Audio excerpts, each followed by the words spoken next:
Margaret was 72 years old, and she cherished her independence. She lived in a quiet, sun-filled house on the edge of town, and her favorite part of the day was the late afternoon when the house was completely still. But on a Tuesday at 4:15 p.m., that stillness became her greatest enemy. She was in her kitchen, reaching for a glass of water, when she noticed that her left hand simply didn't belong to her anymore. It felt heavy, like a piece of wet wood. She tried to say, "That's strange," but the words wouldn't form. They were trapped behind a wall of sudden, terrifying silence. Margaret was alone. No one was coming over for dinner. No one was going to call her for hours. She looked at the clock on the wall and realized that the golden hour, the narrow window of time that determines whether a stroke patient walks again or spends their life in a wheelchair, was ticking away. In that moment of pure panic, Margaret did what most people do. She tried to fight it. She tried to walk to the front door to call for help, but her leg collapsed. She tried to stand back up, but her balance was gone. As the darkness began to close in on the edges of her vision, she realized she was seconds away from losing consciousness, and there was no one there to catch her. I'm Dr. Jason Watanabe. In my career as a cardiac surgeon, I've worked alongside the world's most elite neurologists to save patients whose brains were literally suffocating. When you are having a stroke, time is brain. Every minute that passes, nearly 2 million neurons die. But when you are alone, the danger isn't just the stroke itself. It's what happens to your body in the minutes after you lose consciousness. There is one specific physical action, a single movement that takes less than 5 seconds, that can buy your brain the critical time it needs to survive until help arrives. It is a technique that every neurologist knows, but it is almost never taught to the general public. If Margaret had known this one move, she could have protected her brain from the secondary damage that often kills stroke victims before the ambulance even reaches the driveway. In this video, I am going to reveal exactly what that one action is. I will explain the biological reason why it works, the phone rule you must follow if you feel a stroke coming on, and the 3 things you must never do if you find yourself facing this silent emergency alone. Margaret's story is a warning, but it doesn't have to be yours. By the end of this video, you will have a plan that could quite literally save your mind. To understand why being alone during a stroke is so lethal, we have to look at what is happening inside the plumbing of your neck and head. A stroke is essentially a plumbing crisis. Either a pipe has become clogged, what we call an ischemic stroke, or a pipe has burst, which is a hemorrhagic stroke. In both cases, a specific part of your brain is suddenly being starved of its only fuel, oxygenated blood. The moment this happens, your brain enters a state of electrical chaos. The neurons in the immediate area begin to shut down, which is why Margaret felt her hand turn to wood and her speech turn to silence. But around that dying area is a region we call the penumbra. These are cells that are struggling, but they are still alive. They are waiting for a rescue. And when you are alone, the factor that determines if those cells live or die isn't just the clot, it's gravity.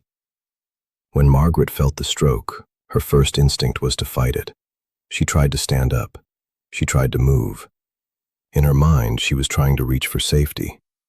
But as a surgeon, I can tell you that standing up during a stroke is one of the most dangerous things you can do. When your heart is already struggling to push blood through a blocked or leaking vessel in your head, gravity becomes a massive obstacle. Every inch you are upright is an inch your heart has to fight to keep that penumbra alive. Furthermore, there is the risk of the fall itself. When a stroke hits, your balance center is often the first thing to go. If you are standing or trying to walk, you are likely to suffer a hard fall. I have seen patients who might have survived the stroke with minimal damage, but because they fell and hit their head on a counter or a hard floor, they suffered a traumatic brain injury on top of the stroke.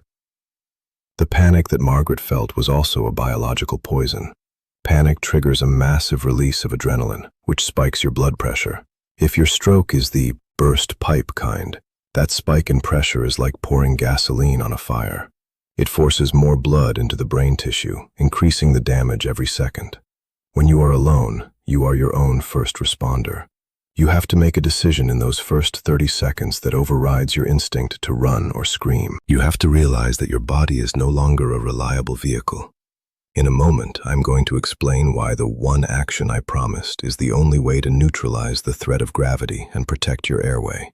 But first, we need to talk about the phone rule, the very first thing you must do the second you realize the room is changing. When Margaret realized her arm was useless, she reached for her phone. Her instinct was to call her daughter, who lived 20 minutes away. This is the first mistake most people make when they are alone. They call a loved one because they want comfort. But as a surgeon, I'm telling you, your loved one cannot clear a clot. They cannot perform a thrombectomy. The phone rule is absolute. Your very first call must be to emergency services. Even if you cannot speak, dial the emergency number and leave the line open. In the modern world, dispatchers can often track your location, and the sound of silence or labored breathing on the other end is enough to trigger a high-priority response. If you waste those first 3 minutes calling a family member, you might be unconscious by the time they realize you're in trouble. Once that phone is out of your hand, you must immediately address the physical threat. Margaret felt herself getting dizzy, her legs becoming heavy. She knew she was going to go down. The one action I am about to describe is designed for this exact moment, the moment when you realize you are losing control. If you lose consciousness while lying flat on your back, you are in a high-stakes medical crisis. When a stroke hits the brain, it often affects the autonomic functions, the things your body does without thinking, like swallowing or keeping your tongue in place. If you are on your back and your muscles go limp, your tongue can fall back and partially or completely block your airway.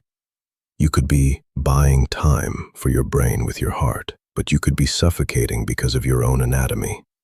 Furthermore, strokes often cause sudden, violent nausea. If you are alone, unconscious, and on your back, and you begin to vomit, that fluid enters your lungs. We call this aspiration, and it leads to a deadly form of pneumonia that kills more stroke survivors than the initial blockage itself. This is why the lateral recovery position, lying on your side, is the single most important action you can take. It is the only position that uses physics to keep you alive. In a moment, I'm going to walk you through exactly how to get into this position, even if half of your body is already paralyzed. It is a maneuver that saved Margaret's life, not because it stopped the stroke, but because it protected her brain's oxygen supply until the paramedics broke through her front door. Imagine you are Margaret. You followed the phone rule. 911 is on the line, the phone is on the floor beside you. You can feel the room beginning to tilt. You know that within 60 seconds, you may no longer be awake. This is the moment for the one action that determines your survival. You must lower yourself to the floor immediately. Do not wait to fall, and you must roll onto your side. In neurology, we call this the recovery position, but I want you to think of it as your oxygen lifeline. Why the side? Why not just lie flat and rest? As a surgeon, I've seen the mechanics of a failing body. When a stroke strikes, your muscular control is compromised. If you are on your back and you lose consciousness, your tongue, which is a large, heavy muscle, relaxes and slides backward. It acts like a biological plug, sealing off your windpipe. You could have a minor stroke that was treatable, but you could die of simple suffocation before help arrives. By rolling onto your side, specifically your strong side if you can manage it, you are using physics to protect your breath. In this position, your tongue falls forward, away from your airway. If you experience the common stroke symptom of vomiting, the fluid drains out of your mouth onto the floor instead of into your lungs. You are ensuring that every precious milliliter of oxygen that is still in your room can actually reach your bloodstream, and eventually, your struggling brain cells. There is also a hidden benefit for your blood flow. When you are lying flat on your side, your head is at the same level as your heart. In an ischemic stroke, the kind caused by a clot, your heart is trying to push blood through a narrowed or blocked passage. If you are sitting or standing, your heart has to fight the weight of the world to get that blood to the brain. By lying down on your side, you are neutralizing gravity.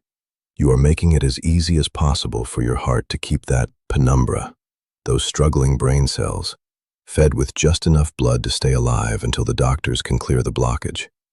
Margaret managed to slide her back down the kitchen cabinets.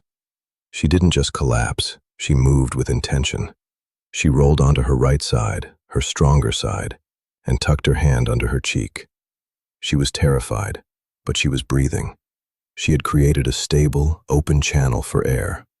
But there is a second part to this action, a common mistake that people make once they are on the floor that can actually accelerate the damage. It involves what you do with your head and your neck in those final seconds of consciousness. Once you are on the floor and positioned on your side, there is a natural human instinct that often becomes a deadly mistake. You feel like you need to be comfortable. Margaret reached out with her strong arm, trying to grab a decorative pillow from a nearby chair to prop up her head.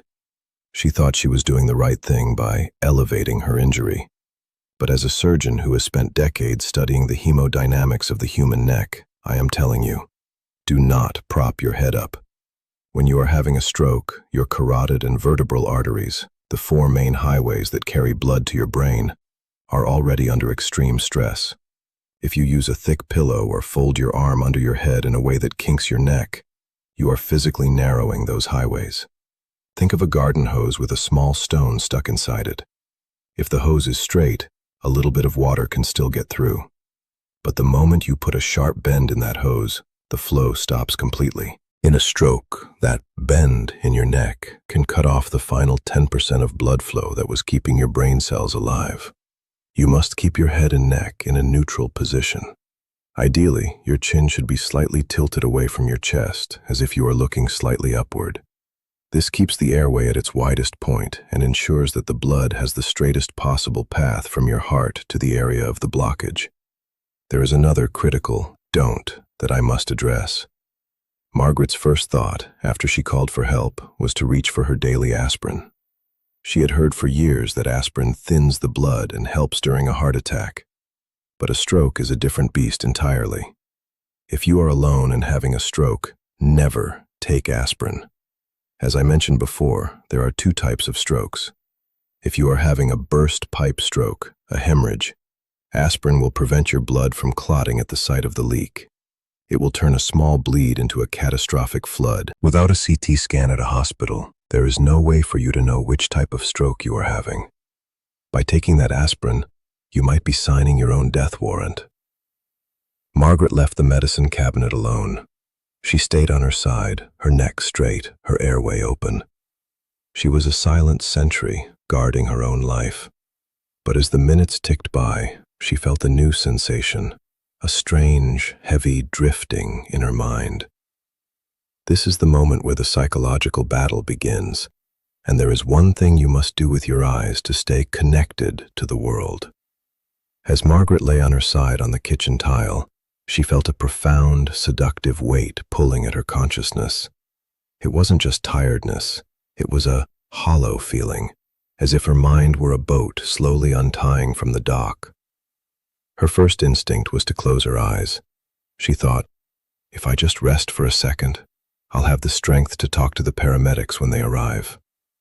But as a surgeon, I'm telling you, do not close your eyes. In neurology, we often see a phenomenon where a patient drifts away. When you are having a stroke, your brain is struggling to maintain its orientation in space and time. Closing your eyes removes your final sensory link to reality.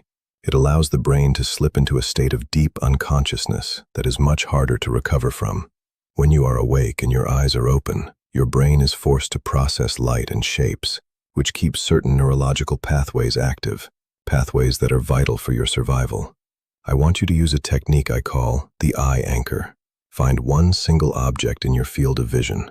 For Margaret, it was the leg of her kitchen table. Focus on it with everything you have. Note the color, the texture, the way the light hits it. By tethering your mind to a physical object, you are fighting the drift. You are forcing your brain to remain online, even as the electrical storm of the stroke tries to shut it down. This anchor serves another purpose. When the paramedics finally break through your door, and they will, the fact that you are conscious and can track them with your eyes gives them immediate, life-saving information. It tells them exactly which parts of your brain are still functioning. If they find you unconscious on your back, they have to spend precious minutes just stabilizing your airway. If they find you on your side, eyes open, focused on an anchor, They can move straight to the clot-busting phase of the rescue. Margaret stared at that table leg as if it were the only thing left in the universe. She could hear her own breathing, slow, rhythmic, and clear, because she was on her side. She could hear the sirens in the distance, growing louder. She didn't try to move. She didn't try to get up. She stayed in her sideways survival position, neck straight, eyes anchored. She was winning the war of minutes. But there is one final thing that happens the moment the paramedics walk in. A mistake that many survivors make because they are so relieved to see help. But it's a mistake that can cause a sudden, secondary stroke right there on the stretcher. The moment the paramedics burst through your door, the relief is like a tidal wave. You've been alone in the dark, fighting for every breath, and suddenly there is professional help. Margaret felt a surge of energy, a desperate desire to sit up, to point to her paralyzed arm, to tell them exactly what had happened. She wanted to help them help her. But this is the final, most dangerous trap. As a surgeon, I've seen patients survive the floor only to suffer a secondary, catastrophic event on the way to the ambulance. When you are in the middle of a stroke, your body's ability to regulate its own blood pressure is shattered. Your baroreceptors, those pressure sensors in your neck, are no longer communicating correctly with your heart. If you try to sit up or stand up the moment the paramedics arrive, you are causing a sudden orthostatic shift. Gravity will instantly pull the blood away from your brain and toward your feet. In a healthy person, the heart would compensate in a millisecond. In a stroke victim, that sudden drop in pressure can be the final blow that kills the penumbra, those struggling cells that were just barely hanging on. My instruction is simple. Stay down. Allow the paramedics to lift you. Stay in a horizontal position. Do not try to assist them by moving your body. Your only job in this moment is to communicate one single piece of information, and you must do it as clearly as possible. The time of onset. In the world of neurology, we have a saying, last seen well. The doctors at the hospital need to know exactly what time the symptoms started. This is the most critical piece of data because it determines which life-saving drugs they can give you. If it's been less than 4.5 hours, they can often use clot-busting medications that can reverse the stroke entirely. If you don't know the time, or if you can't communicate it, their hands are tied. Margaret couldn't speak, but she had been staring at her kitchen clock. When the medic knelt beside her, she used her strong hand to point at the clock and then held up 3 fingers, then 2, for 4:32 p.m. She didn't try to move her head. She stayed on her side until they rolled the stretcher underneath her. Because Margaret stayed on her side, her airway remained clear. Because she didn't try to sit up, her brain remained perfused with blood.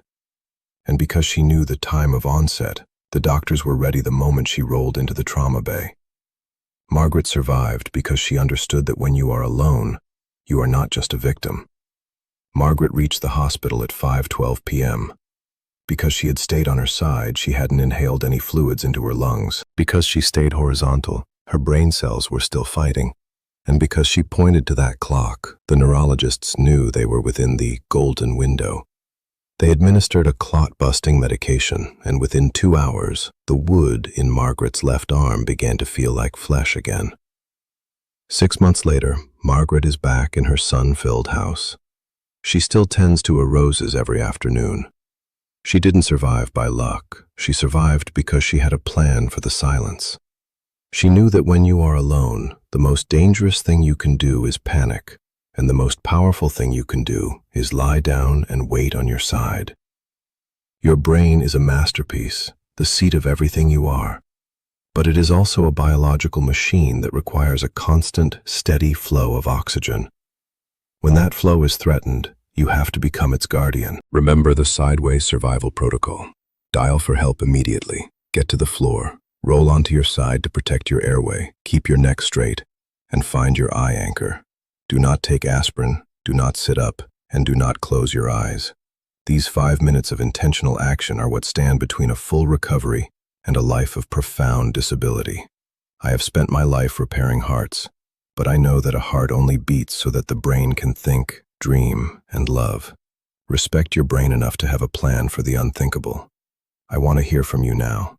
This community is global, and the fear of being alone in a crisis is something that connects us all. Where on this planet are you listening to me from right now? Let me know in the comments below. I read as many as I can because your presence here tells me that this message is reaching the people who need it most, and I want us to share the weight of our experiences. Do you know someone, a friend, a parent, or a spouse who has suffered from a stroke? Comment who they are and briefly tell us their story. Your words might be the exact motivation another viewer needs to finally learn these steps, or to check in on a neighbor who lives alone. If this video gave you a sense of power over the unknown, please hit the like button and share it with everyone you care about. You might just be the reason a loved one buys themselves enough time to survive. I'm Dr. Jason Watanabe. Stay safe, stay prepared, and take care of your heart and your mind.